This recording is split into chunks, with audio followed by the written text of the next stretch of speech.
कोई अपनी सोल या प्राण में तरह तरह के विचारों से हर पल युद्ध में लगा रहता है, क्योंकि शैतान हमारे विचारों द्वारा हमें भ्रम में डालने की कोशिश में लगा रहता है। और बहुत बार हमारे फैसले गलत हो जाते हैं या फिर हम कोई फैसला सही समय पर करने से चूक जाते हैं। प्राण के प्लान्स को सही दिशा देने के बारे में आज हम बात करेंगे। शुरू करते हैं परमेश्वर के वचन से। परमेश्वर का वचन हमने भजन संहिता 13 उसके पहली आयत से लिया है। यहाँ इस प्रकार लिखा है, हे परमेश्वर, कब तक? क्या तू सदैव मुझे भूला रहेगा? तो कब तक अपना मुखड़ा मुझसे छिपाए रहेगा? मैं कब तक अपने मन ही मन में युक्तियां करता रहूं और दिन भर अपने हृदय में दुखित रहा करूं? कब तक मेरा शत्रु मुझ पर प्रबल रहेगा? हे मेरे परमेश्वर यहोवा, मेरी ओर ध्यान दे और मुझे उत्तर दे। मेरी आंखों में ज्योति आने दे, नहीं तो मुझे मृत्यु की नींद आ जाएगी। ऐसा ना हो कि मेरा शत्रु कहे मैं उस पर प्रबल हो गया, और ऐसा ना हो कि अब मैं डगमगाने लगूं तो मेरे शत्रु मगन हो। परंतु मैंने तो तेरी करुणा पर भरोसा रखा है।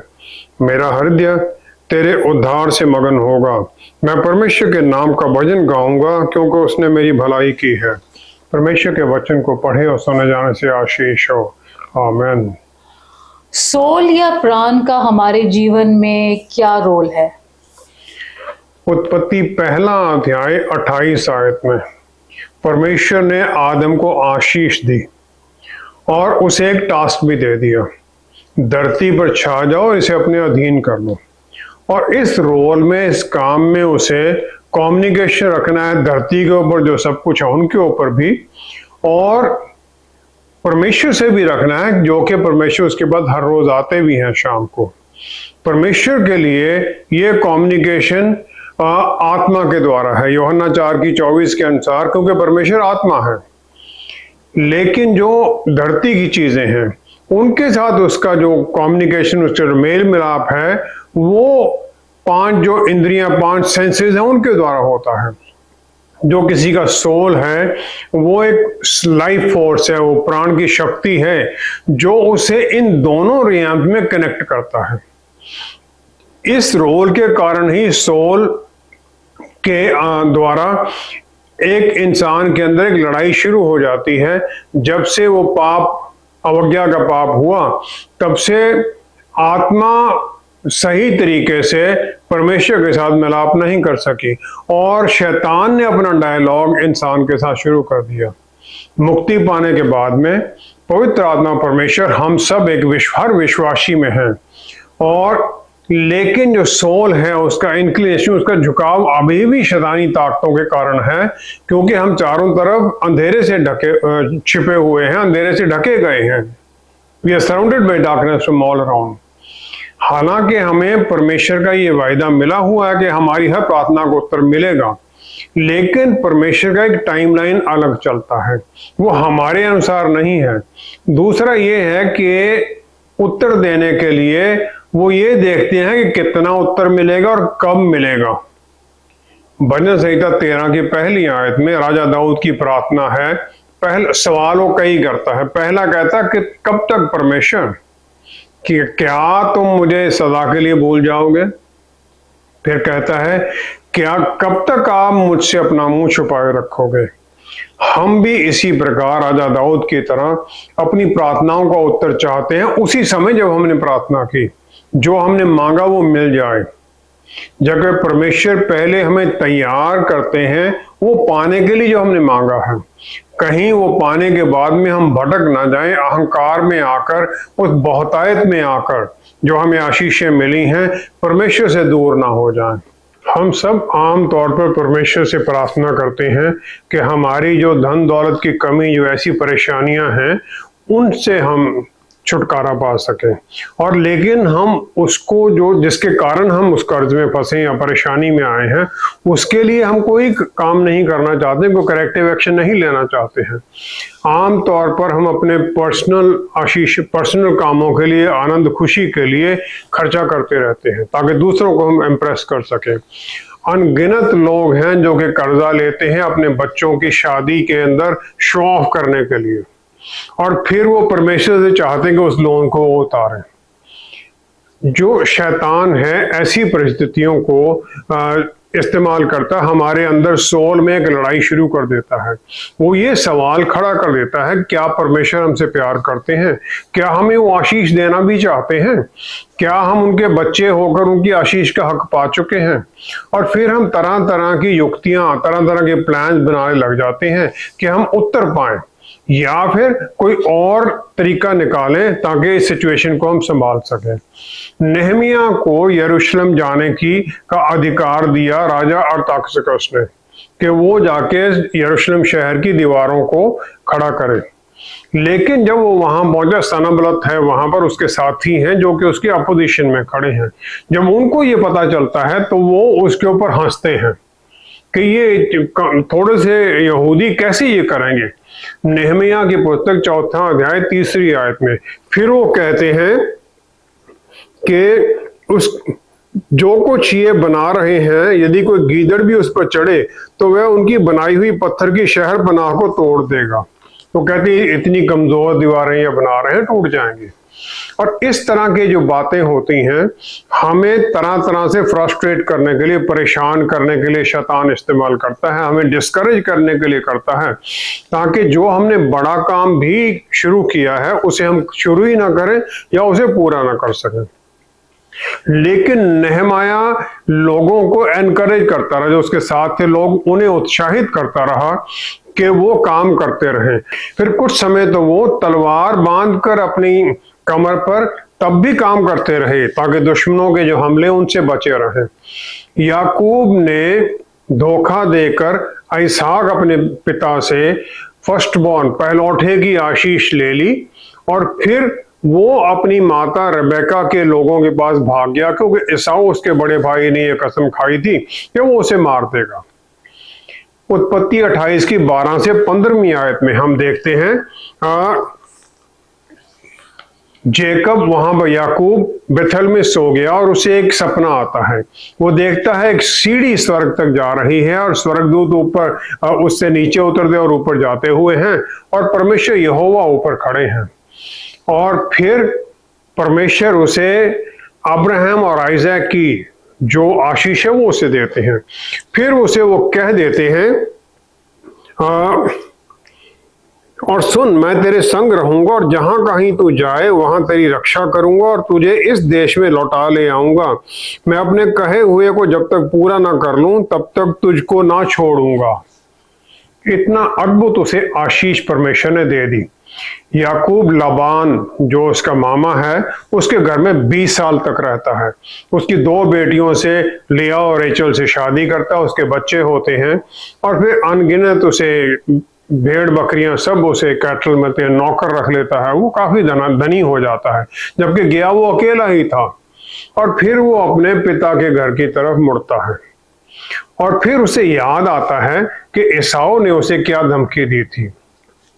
लेकिन वो जो परमेश्वर का वायदा उसे वो बोलने लग जाता है कि परमेश्वर ने कहा था मैं तुझे इस जमीन पर वापस लेके आऊंगा। हालांकि याकूब के पीछे लबान, क्योंकि वो अचानक निकलता, लबान उसे पीछे आता है, लेकिन दोनों फिर एग्रीमेंट के साथ एक दूसरे से विदा लेते हैं। और उत्पत्ति 32 की पहली आयत में हम देखते हैं कि याकूब ने भी जब अपना मार्ग लिया और परमेश्वर के दूत उसे आ मिले, उनको देखते ही याकूब ने कहा यह तो परमेश्वर का दल है। परमेश्वर के स्वर्गदूत उसे वहां मिलते हैं उसे वापस ले जाने के लिए, और उसको सुरक्षा मिल रही है, उसे आशीष मिल रही है उसके हर काम में। लेकिन जब उसे उसके भाई एसाऊ के आने के बारे में पता चलता है कि वो 400 लोगों के साथ उसे मिलने के लिए आ रहा है, तो याकूब बहुत डर गया और संकट में पड़ा, घबरा गया वो। और उसने अपने लोगों को और अपने जो उसके फ्लॉक्स जो थे, उसके भेड़ बकरियां थी, 2 कैंप में उसने बांट दिया, तो कम से कम एक तो बच ही जाएगा एसाऊ से। फिर उत्पत्ति 32 की 24 आयत में हम देखते हैं, और याकूब आप अकेला रह गया। उसने दोनों को याबोक जो फोर्ड था, जो नदी थी, उसे दूसरी तरफ निकाल दिया और वो पिछली तरफ अकेला रह गया। तब कोई पुरुष आकर पौ फटने तक उससे मल्लयुद्ध करता रहा, उसके साथ रेसल करता है एक, और याकूब उसकी अधीनगी में नहीं आता है, और फिर वो उसे, उसकी जो जांग की ये सॉकेट है उसे हिला देता है और सदा के लिए उसे इनकैपेसिटेट कर देता है। बहुत लोग अपने मन में, सोल में तरह तरह की बातें प्लान करते रहते हैं, डिस्कस करते रहते हैं कि क्या होगा, और फिर तरह तरह के ऑल्टरनेटिव तरीके बनाने लग जाते हैं। और हालांकि उन्होंने प्रेयर की है परमेश्वर से छुटकारे के लिए, लेकिन फिर भी वो अपनी प्लान पर लगे रहते हैं। और इसी समय होता है जबकि हम सफर करते हैं, क्योंकि हम परमेश्वर के सामने अधीनगी में, टोटल डिपेंडेंस में आते ही नहीं हैं। परमेश्वर चाहते हैं कि हम पूरी तरह से उनके ऊपर डिपेंड होकर उनके सामने बने रहें। जब हम उनके अधीन नहीं आते हैं तो हमारे अंदर की ये लड़ाई शुरू हो जाती है और चलती रहती है, और हम अपनी ही युक्तियों पर चलने की कोशिश करने लग जाते हैं। हमारे अंदर सोल या प्राण में ये लड़ाई कैसे शुरू होती है और क्यों चलती रहती है? पौलुस रसूल कुरिन्थियों के नाम पहली पत्री उसका 12 अध्याय की 8वीं आयत में, 12 अध्याय में वो पवित्र आत्मा के जो गिफ्ट्स हैं उनके बारे में कहते हैं। वो कहते हैं बुद्धि और ज्ञान पवित्र आत्मा परमेश्वर द्वारा हमें दिए जाते हैं। इंसान को बनाया गया परमेश्वर की रोशनी में रहने के लिए, और उसे जो संसारिक ज्ञान है उसके अधीन रहने के लिए नहीं बनाया गया। और जो ज्ञान संसारिक है वो 5 इंद्रियों के द्वारा हम प्राप्त करते हैं। जो संसारिक ज्ञान है वो एक्सपीरियंस के द्वारा है, हम जो हमारे ऊपर बीती या किसी और पर बीती उसको सुनकर हम ये ज्ञान प्राप्त करते हैं। लेकिन जो आत्मिक ज्ञान है, जो स्वर्गीय ज्ञान है, वो हम प्रकाशन के द्वारा प्राप्त करते हैं। आदम और ईव को परमेश्वर ने जो उनकी जरूरत थी, बुद्ध, अच्छे और बुरे, क्या good and what is not good, जो अच्छा और जो अच्छा नहीं है, वो ज्ञान उन्हें दिया गया था। उत्पत्ति 2 की 16-17 आयत में जो उन्हें मनाही की गई थी उस बुद्धि और बुराई के, बुद्धि और ज्ञान के वृक्ष का फल ना खाने के लिए, वो उन्हें इस बात से बचाने के लिए था कि वो आज्ञा का जो आज्ञा नाम मानने का जो एक्सपीरियंस है उससे बचे रहे। जब उनमें वो आ गया, एक बार उन्होंने ये कर लिया कि हमने आज्ञा नहीं माननी है, तो जो उनके अंदर फिर वो बुराई की ताकत खड़ी होगी वो उनके कंट्रोल से बाहर थी, और वो पावर फिर उन्हें अंदर से तरह तरह के उल्टे कामों में ही लगाई रखती है।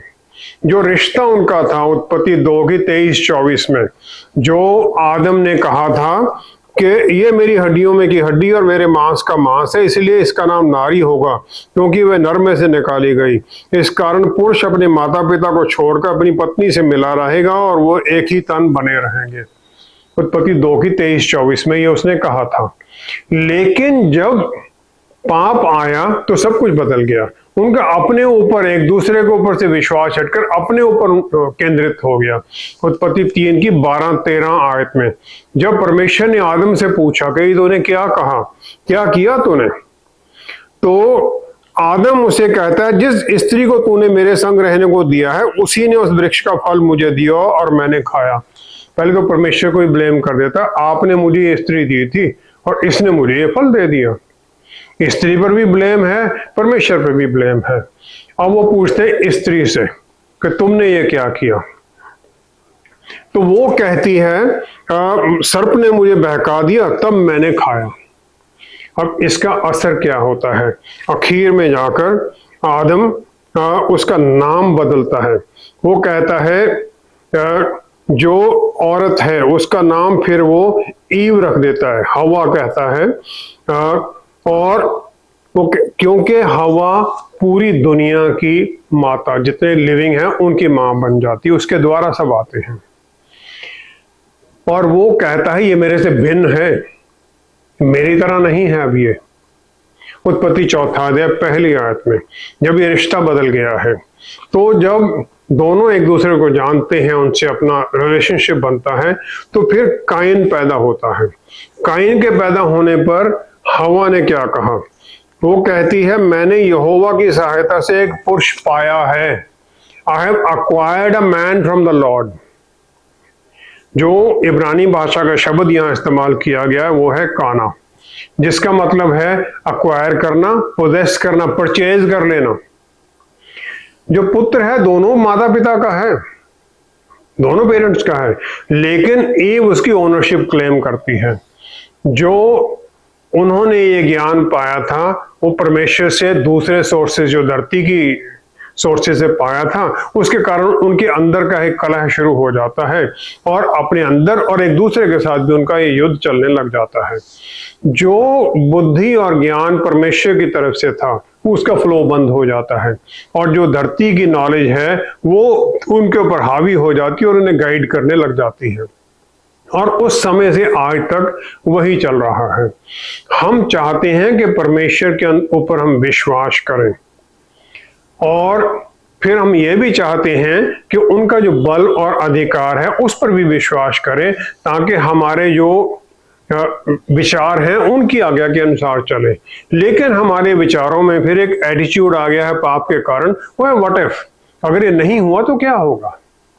लूत अब्राहम का भतीजा है, उसे केडोर लाओमेर है इलाम का किंग, और उसके साथ 3 और राजा हैं जो कि आकर सडोम के राजा को हराकर और 4 राजाओं को हराकर लूत और उसके सबको पकड़ कर ले जाते हैं।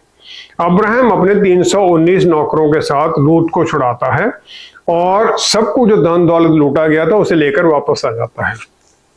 उत्पत्ति 14 की 21 से 23 आयत में जो सदोम का राजा है वो उसे कहता है प्राणियों को तो मुझे दे और धन को अपने पास रख।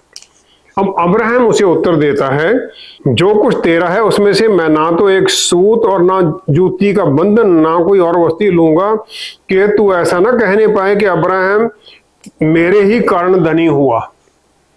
अब वो ये कहकर सब कुछ लौटा देता है।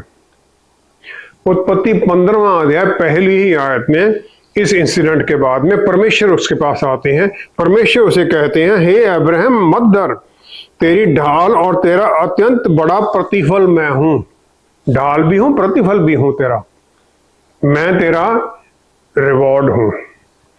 अब ये क्यों कहा जाता है? ये माना जाता है कि अब्राहम के मन में डर आ गया उन 4 राजाओं का जिसको उसने हराया था कि वो मुझे तंग करेंगे, और दूसरा उसके मन में ये भी आता कि मैंने इतनी धन दौलत वापस कर दी, अगर परमेश्वर ने मुझे और कुछ ना दिया तो फिर क्या होगा। उसके मन में ये चलने लग जाता है। इसी प्रकार हमारे मन में भी हमारे जीवन में ऐसे मौके आते हैं और फिर हमारे अंदर वो अंतर्कलह, द्वंद्व युद्ध चलने लग जाता है और फिर हम दूसरे अल्टरनेटिव ढूंढने लग जाते हैं कि जो हमने खोया वो छोड़ दिया, किस तरह इसको पूरा करें। व्हाट इफ जो है, अगर हुआ नहीं हुआ, वो हमारे अंदर फिर शक और भविष्य के बारे में शक पैदा करता है। याकूब को परमेश्वर के दूत मिलते हैं जब वो वापस आ रहा है, लेकिन उसके मन में वो चलता है व्हाट इफ अगर एसाव रुका ही नहीं, उसने मेरे परिवार को मार दिया, अपने परिवार को 2 हिस्सों में बांट देता है वो। और फिर वो इसी प्रकार हम भी चिंता करने लग जाते हैं, तरह तरह के फिर अल्टरनेटिव सोचने लग जाती है और हमारा विश्वास डगमगाने लग जाता है। विल्डरनेस, जिन की विल्डरनेस में पूरा इजरायली कम्युनिटी ने मूसा को पानी की कमी के बारे में कंप्लेन कर दिया और फिर परमेश्वर उसे आज्ञा देते हैं, गिनती 20 अध्याय उसकी 8 से 11 आयत में परमेश्वर उसे कहते हैं उस लाठी को ले जो उसकी रॉड है और तू अपने भाई हारून समेत मंडली को इकट्ठा करके उसके देखते उस चट्टान से बातें कर, तब वह अपना जल देगी और इस प्रकार से तू चट्टान में से उनके लिए जल निकालकर मंडली के लोगों और उनके पशुओं को पिला। बातें कर, लेकिन इससे पहले वो बातें करना पूरी तरह सुनता ही नहीं है। मूसा सब कुछ इकट्ठा करता है और आगे लिखा है 10वीं आयत में, मूसा सबको कहता है, हे दंगा करने वालों सुनो, क्या हमको इस चट्टान में से तुम्हारे लिए जल निकालना होगा? हमको इस चट्टान में से जल निकालना होगा। मूसा उसमें जल नहीं निकाल रहा है, परमेश्वर जल दे रहे हैं, लेकिन वो सब भूल जाता है और फिर जिस प्रकार आम, वो फिर 2 बार उस चट्टान को पत्थर उसे मारता है लाठी से। जो लीडरशिप में लोग हैं वो प्रेशर में रहते हैं और इस प्रकार उस प्रेशर में वो मूसा भी परमेश्वर के साथ उसका रिश्ता है, लोगों के साथ रिश्ता है, वो प्रेशर में आया हुआ है और उसके अंदर जो अंतर्दूत चल रहा है वो परमेश्वर की बात को पूरी तरह सुन नहीं पाता है और फिर वो जिस प्रकार उसे पहले कहा गया था निर्गमन 17 की 5-6 में चट्टान को मारना जाकर, उसी प्रकार वो मार देता है। जो अंतर्मन की जो सोल की लड़ाई है वो हमें परमेश्वर की जो धीमी मध्यम आवाज है उसे सुनने से रोक देती है और फिर हमें अपने जो पहचान के रास्ते उन पर चलने की तरफ उत्साहित करती है। मूसा ऐसा था निर्गमन 33 की 11 के अनुसार, जिससे परमेश्वर आमने सामने बात करते थे, जैसे एक मित्र के साथ बात करते हैं, और वो सबसे महान नबी प्रॉफिट माना गया है, लेकिन वो भी भटक गया। यहूदा इस्करियोती है जिसे प्रभु यीशु ने चुना 12 चेलों के साथ, और वो भी उनके साथ प्रभु यीशु के साथ वो 3 साल से ऊपर रहा। उसके मन में भी ये ड्रीम्स थे कि मैं भी जब प्रभु यीशु अपना राज्य स्थापित करेंगे तो मैं भी एक इंपॉर्टेंट पोजीशन हासिल करूंगा उनके राज्य में, जबकि वो रोमियों को हरा देंगे। लेकिन जब उसे ये क्लियर हो गया कि मसीहा का जो मिशन है वो मिशन राज्य स्थापित करने का नहीं, वो तो सफरिंग मसाया है, कष्ट उठाने वाला मसीहा है, तो फिर वो एक 30 सिक्कों के लिए जो एक दास की वैल्यू है उसके लिए अपने उस मास्टर को बिट्रे कर देता है। और जो हमारे अंदर का वह दूध है हमारे लिए एक रास्ता खोल देता है हमारे अंदर कि हम शैतान के अधीन हो जाएं, और फिर हमें जो परमेश्वर का पर्पस है हमारे जीवन के लिए उससे वो दूर कर देता है। मत्ती 27 की 3-4 आयत में यहूदा फिर बाद में पछताता है।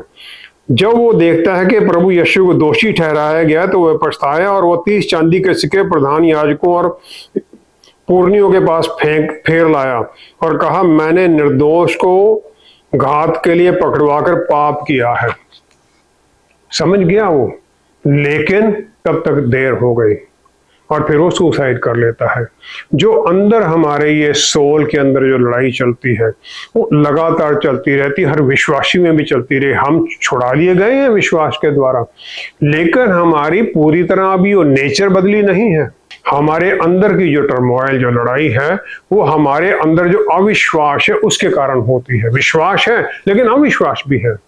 मार्कुस 9 की 23 से 25 आयत में जो गूंगा और बहरा लड़का है उसका पिता प्रभु यीशु के सामने गिड़गिड़ा कर कहता है, हे प्रभु मैं विश्वास करता हूं, मेरे अविश्वास का उपाय कर। विश्वास है लेकिन अविश्वास भी है। प्रभु यीशु ने उसकी इस पुकार को सुनकर उसके लड़के को चंगाई दे दी। जो हमारे अंदर का ये युद्ध चलता है, हम परमेश्वर की तरफ क्राई आउट टू हिम, उनके हम प्रार्थना करते हैं उनकी सहायता के लिए, और वो हमें हर वक्त सहायता देने के लिए तैयार हैं। जब हम उनकी सहायता मांगते हैं तो वो हाथ बढ़ाते हैं, हमें अपनी शांति से भर देते हैं। प्रभु यीशु ने कहा, मैं अपनी शांति तुम्हें दिए जाता हूँ। वो शांति से हमें भर देते हैं और उनके नजदीकी के रिश्ते में फिर अंदर की लड़ाई अपने आप ही शांत हो जाती है। हम अपनी सोल या प्राण की इस लड़ाई को कैसे रोक या जीत सकते हैं? शैतान जो हमारा शत्रु है वो हमारे विचारों पर अधिक प्रभाव डालकर इस प्रकार हमारे कामों पर प्रभाव डालना चाहता है, और वो चाहता है कि हम परमेश्वर उसके वचन से अपना फोकस हटा लें और शैतान के झूठ के पीछे होकर अपने कामों के ऊपर ध्यान देने लग जाए। सबसे जो आम जो झूठ फैलाया जाता है वचन के बारे में वो ये है कि God helps those that help themselves, जबकि ये सच्चाई नहीं है। परमेश्वर सहायता उसकी करते हैं जो उन पर निर्भर होता है। और पहला और सबसे जो मेन इम्पोर्टेंट जो इस लड़ाई का गोल है शैतान का, वो ये है कि मैं परमेश्वर की सच्चाई से दूर ले जाना और इस प्रकार हमारे जीवन को नष्ट करना। वो ये चाहता है कि हम परमेश्वर के वचन से उल्टा सोचने लग जाएं। दूसरा वो ये चाहता है कि हम ये जाने कि जो लड़ाई है हमारे पे पर्सनल अटैक के द्वारा होती है, हमारे ऊपर अटैक होता है। दानियल 10वां अध्याय 12वीं-13वीं आयत में दानियल नबी 3 सप्ताह के लिए फास्ट करता है और फिर उसके बाद एक स्वर्गदूत आता है जो उसका उत्तर लेकर आया है। स्वर्गदूत उसे कह देता है,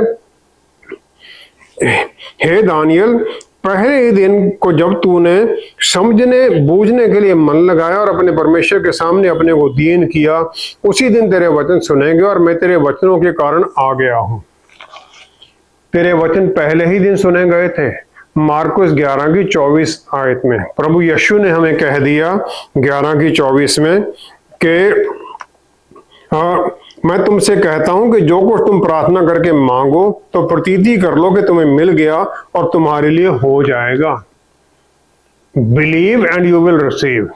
लेकिन हमारा विश्वास बदलता रहता है, शिफ्ट होता रहता है, और जब हम प्रेयर करते हैं या फास्टिंग के बाद प्रेयर करते हैं तो हमारे अंदर एक टर्मोइल, एक लड़ाई शुरू हो जाती है कि उत्तर मिलेगा, कब मिलेगा, मिलेगा भी नहीं मिलेगा, कितना मिलेगा। लेकिन जब हम ये रियलाइज कर लेते हैं कि परमेश्वर के बच्चे हैं और स्वर्ग राज्य के अधिकारी हैं, तो फिर हम ये भी समझना हमें चाहिए कि स्वर्ग राज्य हमें अपने बच्चों के लिए परमेश्वर सब कुछ प्रोविजन करेंगे, सुरक्षा हमें देंगे। वो जब हम ये मान लेते हैं तो फिर वो 5 रोटियां ही काफी हो जाती हैं 5000 परिवारों को खाना खिलाने के लिए, जैसे प्रभु यीशु ने कर दिया। इस लड़ाई में जीतने के लिए पौलुस रसूल ने हमें एक मंत्र दे दिया। फिलिपियों की पुस्तक 4 अध्याय उसकी 8वीं आयत में, यहोशू 1 अध्याय उसकी 8वीं आयत में परमेश्वर यहोशू को कहते हैं, जो ये वचन है बुक ऑफ द लॉ, इसके ऊपर दिन रात मनन करते रहना ताकि तुम हर तरह से सक्सेसफुल रहो। जब हमारे विश्वास इस स्टैंडर्ड टेस्ट को पास कर लेते हैं तो हमारे अंदर से फिर वो जो युद्ध है अपने आप ही कम होने लग जाता है, और जब बुरे विचार हैं हम अपने आप उन्हें डिस्कार्ड, छोड़ने लग जाते हैं। परमेश्वर के बल में हम ये सब करने लग जाते हैं। परमेश्वर रोशनी है और हमें चाहते हैं कि हम उनकी रोशनी में चलें और उनके साथ चलते हुए अंधेरे से बचे रहें। जो ये रोशनी में चलने का काम है ये अचानक नहीं होता है, ग्रेजुअल है, कॉन्टिन्यूस प्रोसेस है। हम दिन प्रतिदिन बदलते जाते हैं, परमेश्वर के आत्मा हमें बदलते हैं। परमेश्वर हमारी सहायता करना चाहते हैं, क्या हम उनकी तरफ बढ़ना चाहते हैं? जब हम उनकी सहायता मांगते हैं तब फिर वो हाथ बढ़ा लेते हैं। पतरस रसूल पानी पर चलते हुए आए, लेकिन जो ही उन्होंने चारों तरफ देखा डूब गए। सबसे छोटी प्रार्थना है, प्रभु मुझे बचा, और प्रभु ने उसी समय हाथ बढ़ाया, उसे निकाल लिया। जब हम इस प्रकार द्वंद्व युद्ध में फंसते हैं तो हम भी इसी प्रकार पुकारें, प्रभु मुझे बचाओ, और वो हमें बचाने के लिए सक्षम है और तैयार भी है। आइए हम प्रार्थना करें। पिता परमेश्वर, धन्यवाद है आपका हर आशीष के लिए। धन्यवाद है कि आपने हमारे भीतर पवित्र आत्मा परमेश्वर डाले हैं ताकि हम उनकी आज्ञाकारिता में, उनके द्वारा दिए गए रास्तों पर चलने वाले बने। पवित्र आत्मा परमेश्वर हमें रास्ता ही नहीं दिखाते, आत्म संयम से भी भरते हैं, अपने बल से भरते हैं, आपके प्यार से भरते हैं, ताकि पिता परमेश्वर फिर हम दिन प्रतिदिन बदलते जाएं उस अक्षर रूप में, वो प्रभु यीशु वाला अक्षर रूप जिसमें आपने हमें बनाया था और जिसमें आप हमें देखना चाहते हैं। और फिर प्रभु यीशु, हम आपका हाथ पकड़े हुए, आपके पवित्र महिमा की रोशनी से ढके हुए, उन पवित्रता, सच्चाई और आनंद के रास्तों पर चलते जाएं, आपकी शांति से भरे हुए। आपके ऊपर हमारा ध्यान केंद्रित रहे, किसी दूसरी तरफ हम ना देखें, और फिर हमारे जीवन के द्वारा हर कदम पर आप ही को महिमा मिले। पिता परमेश्वर, धन्यवाद सहित सब कुछ प्रभु यीशु के पवित्र नाम में मांगते हैं। आमेन, आमेन, आमेन। प्रभु यीशु ने हमें ये वार्निंग तो दी कि हम इस संसार में अंधेरे की ताकतों से घिरे हुए संताप सहेंगे, लेकिन ये अश्योरेंस भी दे दी कि मैंने इस संसार को जीत लिया है। जब हम उनके पूरे किए गए काम में विश्वास भरा जीवन जीने लगते हैं तो उनका हाथ हमेशा हमारे ऊपर बना रहता है। या तो हम उनकी सुरक्षा में चलकर जीत पाएं, या फिर शैतान के दिए गए झूठ के अधीन चलकर उसके चंगुल में फंसे रहें। चुनाव तो हमें ही करना है। Thank you so much for watching. See you next time. Stay blessed. Shalom.